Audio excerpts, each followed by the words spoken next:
Consequences begins this season's third act. We've swept away the pieces of season 2 and set the table. It's a Marti and Noxon episode, and I find it solid. Really, really solid. Like all of season 3. No clunkers. Just really, really, really good. But I know that Buffy seasons, not just individual episodes, can be extraordinary. And watching Consequences, I once again found myself wondering, what's missing?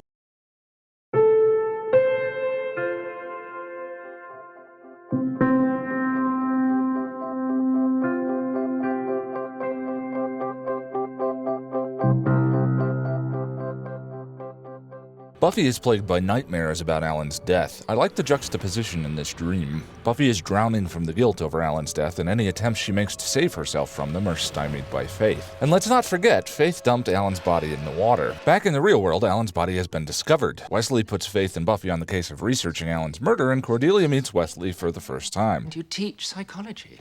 I take psychology. She's a student. First word jail, second word bait. Interesting what book she came in looking for. What did you need?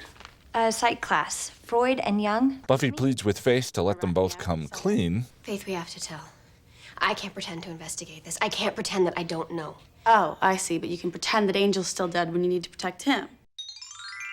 Faith suggests Buffy's mutual culpability for the crime, and that if she goes down, Buffy will as well. Here we get into the interesting gray area of the legalities in the Slayer role. Obviously, the idea is the supernatural is a secret from the normal Sunnydale residents, as evidenced by both Oz and Joyce's reaction to the revelation. And this adds a certain degree of danger and unfairness to the Slayer job. It was a split-second mistake that led to Alan's death. I imagine "we were hunting vampires and got confused" wouldn't be a strong argument in court. Buffy turns to Willow for solace, who is still feeling slighted after not being allowed to go on patrol the last episode. Meanwhile, the cops are investigating Alan's murder, and Angel realizes who the blood that he smelled on Buffy's hands belongs to. At the mayor's office, Wilkins is trying to cheer himself up using the shredder, a detail that makes me giddy with happiness. And Mr. Trick reveals the police found wooden splinters in Alan's wound. This is exciting. A Slayer up for murder 1.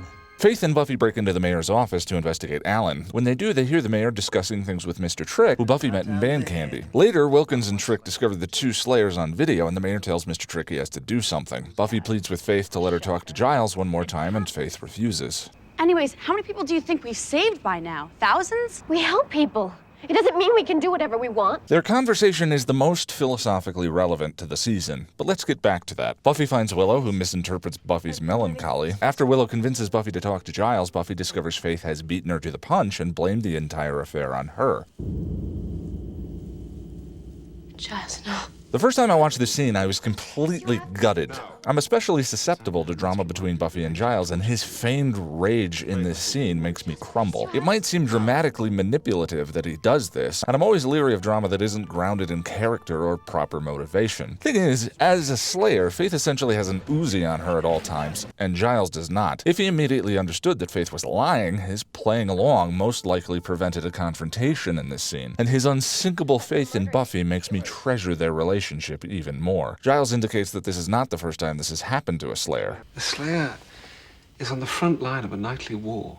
I mean, it's tragic, but accidents have happened. At the Scooby meeting, Xander indicates he might have a connection with Faith that would allow her to hear what he says, and Willow realizes that they slept together. She is obviously hurt. There was a similar event in this episode's cousin, Innocence. In that episode, Willow discovered Xander and Cordelia's relationship and took him to task for it, something I disagreed with. Hurt or not, she hadn't earned the right to punish him for his relationship with Cordelia. There is a very significant difference between that scene and this one, though. While Willow is hurt, she doesn't take it out on him, but finds some space for herself to have the emotional catharsis she needs. Yes, she may have picked Oz. She may have ended things with Xander. But as we've said this season, the heart is not a rational organ. And at least we get a scene of the melancholy Scoobies off alone with an indie ballad playing over the top of them. A Buffy cliche that should have been covered in the Zeppo. Either way, Buffy suggests Faith doesn't prize her relationships with men. She doesn't take the guys that she has a connection with very seriously. And they're kind of a big joke to her. No offense. Oh, no, I mean, why would I be offended by that? And here again, Xander ignores the decisions made by the group and acts in the way that he thinks is best, deciding to try and talk some sense into Faith. She resists his attempts at conversation in all forms, dodging or attacking. Faith throws Xander on the bed, again. I could do anything to you right now when you want me to. I could make you die. Angel tries to reach out to Faith, and it's revealed that this is all part of Buffy's plan to make a connection. He seems to make a little progress before Wesley breaks in with the Watcher's Council lackeys to capture Faith and take her back to England. She escapes, and Buffy stumbles on her at the docks. They fight. There's my girl. And are attacked by Trick and the gang. Faith saves Buffy, restoring everyone's trust in her, and the episode ends with Faith appearing before the mayor, offering to spy for him. So let's get back to Faith and Buffy's conversation. Anyways, how many people do you think we've saved by now? Thousands? She's attempting to apply a sloppy utilitarian framework to the collateral damage that is Alan. One death in the name of hundreds. The needs of the many outweigh the needs of the few, or the one. Does Faith's freedom and continued involvement as Slayer mean more than the loss of just one individual? Utilitarianism's simplicity is both what is seductive about it and what is fundamentally flawed about it. You just cannot simplify all the complexity of a human life to a single digit. Even if you could process the complexity of a person's past and figured out some valuation for their choices made, you simply can't value a person's potential future. As an example, what if Alan really was, as the mayor thought, going to betray him to Buffy and Faith? He might have been able to provide them information that could have stopped the mayor's plans and saved many lives. If there is math to existence, it's an equation we're simply not capable of reading in its entirety. But it does not mean that we get to pass judgment on people like we're better than everybody else. We are better. Here, Faith and Buffy represent opposite ends of the stages of moral development. There's a link to the Wikipedia article in the description. What the stages describe are the reasons individuals do or do not behave ethically. People in the first stage of development focus only on the direct repercussions of their actions as they apply to themselves. What punishment can be incurred for what I'm going to do or what I have done. That is the basis of their ethics. And after all, who is physically even capable of punishing a Slayer? What ramifications for them can there truly be without them being willing to submit to them themselves? And at the other end of the spectrum, you have individuals whose morality is based on a set of universal ethical principles. That person acts because it is right, regardless of punishment one way or the other. In Ted, Buffy didn't need to submit to police investigation. She chose to. I hit him. I hit him. Thing is, we already have a precedent in this season for whether or not Faith honestly believes what she says here. As she said, she is superior in power to everyone else. There is no one who is capable of punishing her for her actions. I don't need an intervention here. Oh, don't you? You must have known it was wrong, seeing Angel, or you wouldn't have hidden it from all of us. If she truly believed the things she was saying, then why keep it a secret? And the episode Helpless refuted Faith's argument as well, through inverting the same scenario. In that episode, the Council attempted to lord Buffy's physical weakness over her as evidence of inferiority, and she proved them wrong. Power does not make you special. But we know, of course, that Faith probably doesn't believe the things she's saying. It came out of nowhere. I know. While I still maintain the murder scene could have been edited a bit tighter, this scene is a good argument for including Buffy's Faith no from the previous episode. Here you can sense Faith grappling with her guilt and saying he came out of nowhere, and because of Buffy's Faith no, her conciliatory tone here feels superior to me. Buffy did catch it. Faith did not. One thing I find fascinating in this episode, in which the supernatural collides with the real world, is that it's the bad guys that use bureaucracy as their tool. This is exciting. A Slayer up for murder 1. Buffy never tries to indict a big bad for tax evasion, but you could see things going the other way. Since I did the Bad Girls review, it has come to my attention that the lesbian undercurrents to Buffy and Faith's relationship aren't necessarily self-evident to everyone watching. Maybe just Freudian wishful thinking on my part. Given the show's significance in the LGBT community, I thought perhaps the topic deserved to be more fully developed here in the guide. While we run through these points, understand I'm not saying that any individual item on this list suggests that Buffy and Faith are looking to de-pants each other and go to town, only that the body of evidence as a whole indicates that there is more to the relationship than meets the eye. Perhaps literally, but definitely metaphorically. I'm also not making broad statements about large groups of people, but rather speaking specifically about these two characters. With that in mind, let's take a look at the way Faith relates to men specifically. In Beauty and the Beast, as Buffy shares about her new relationship with Scott Hope, Faith says, All men are beasts, Buffy. And I don't care how sensitive they act.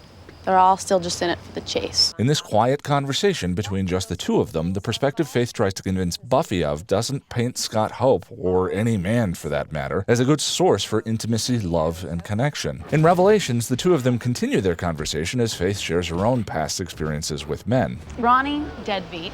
Steve, klepto. Kenny, drummer. Eventually, I just had to face up to my destiny as a loser magnet. And in this episode, when Xander suggests he might be able to get through to Faith because they had sex, Buffy responds, She doesn't take the guys that she has a connection with very seriously. And they're kind of a big joke to her. No offense. Of course, a mediocre perspective of men as a source of intimacy could be a viewpoint a lot of heterosexuals share as well. So let's consider the various innuendos stitched throughout the first half of the season. In the episode Homecoming, when Willow asks Xander where Faith and Buffy are, Buffy and Faith are in the library getting all sweaty. They're training. I stand by my phrase. and in that episode, Faith literally asks Buffy to the homecoming dance. We got the tickets already. Why don't we go together?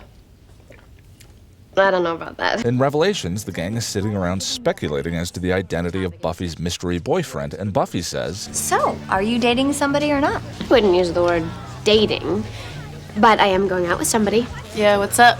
Hey, time to motivate. Really, we're just good friends. And in that episode, when Faith finds out Angel, Buffy's ex-boyfriend, is still around, she goes after him with a stake, and she and Buffy come to blows. At the end of the episode, Faith's trust seems broken. But you can trust me. Is that right? But within the episode's actual plot, Faith's trust was broken by Gwendolyn Post, not Buffy. But Faith treats Buffy in this scene as though lies have been exchanged between the two of them. Sure, Buffy kept Angel a secret, and that gave her friends plenty of motivation to react emotionally, but Faith wasn't even around in Season 2. Why is she so bothered by it? Buffy. Yeah. Nothing. Bad Girls is, of course, laden with innuendo, from Faith's heart on the window and her practical wink at Buffy to the dance scene. Sure, they're surrounded by men, but who is dancing with whom in the shot exactly? And even here, as in Revelations, Buffy's heart belongs to someone else. Beyond the innuendo, there is thematic parody between the episodes Surprise and Innocence from Season 2 and Bad Girls and Consequences. The episode pairs match up very close numerically, but also have structurally similar plots. Throughout Season 2, Buffy and Angel grow intensely close. It is a love relationship. And in that season, there had been some wordplay comparing orgasm to death. When you kiss me, I want to die. The relationship is an unhealthy one for Buffy, and succumbing to it represents the death of her identity and individuality. And when that happens through orgasm, the figurative death, Angel dies and Angelus, darkness personified, is brought back. In Bad Girls, Buffy is drowning. The figurative orgasm represents her succumbing to the dark side. Tell me you don't get off on this.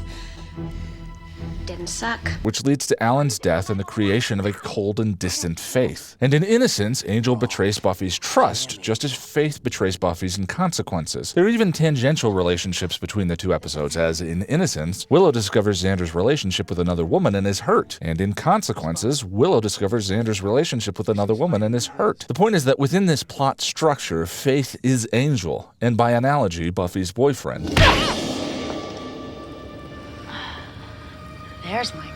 And then there was Eliza Dushku's performance. In the DVD commentary for Bad Girls, Doug Petrie said of Eliza, and here we have the growing lesbian subtext between these two, which was always fun to play with. Eliza was always pushing the sexuality, and no one remembered to stop her from that, which we are very happy about. As I said at the start, I'm not suggesting that any of this has to mean that Buffy and Faith, or even just Faith, as literal characters, are looking to find a home, settle down, and make the morning bed together. Though it might. My point is that there is a something here, not a nothing here. This could all be a thematic byproduct of the season arc. The Season 3 storyline is all about Buffy's struggles with authority and morality. Faith's character is there to tempt her towards that moral dark side. It makes sense then that she should be, well, tempting. What's most interesting about all of this is that Joss Whedon never actually intended for there to be lesbian subtext between Faith and Buffy. In an interview with NPR, he said he was initially irritated when fans raised the subject. To quote, "I was like, you guys see lesbian subtext around every corner. You just want to see girls kissing, get over it." After a fan directed him to their website where they had dissected Buffy and Faith's interactions, Whedon realized that he had been wrong, stating,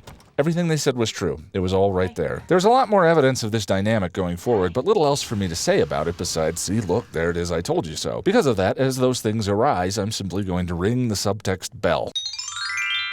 As I said, there's a lot of rhyme between Seasons 2 and 3, but I have to admit, I still struggle to feel as emotionally invested in this season as I did in Season 2. I wish that Faith had not been such a background player for the first half. I wish they'd incorporated her more, given her more significant human moments. It would have made this turn so much more interesting. I've gotten more out of these episodes on this run-through, but I wonder if it isn't because I know where things go, how characters change, and feel a greater empathy for them than I did on the initial run-through, which wasn't a problem for me when Angel turned in Season 2. Nonetheless, it's still one of the strongest seasons and continues to pick up steam towards an explosive season finale.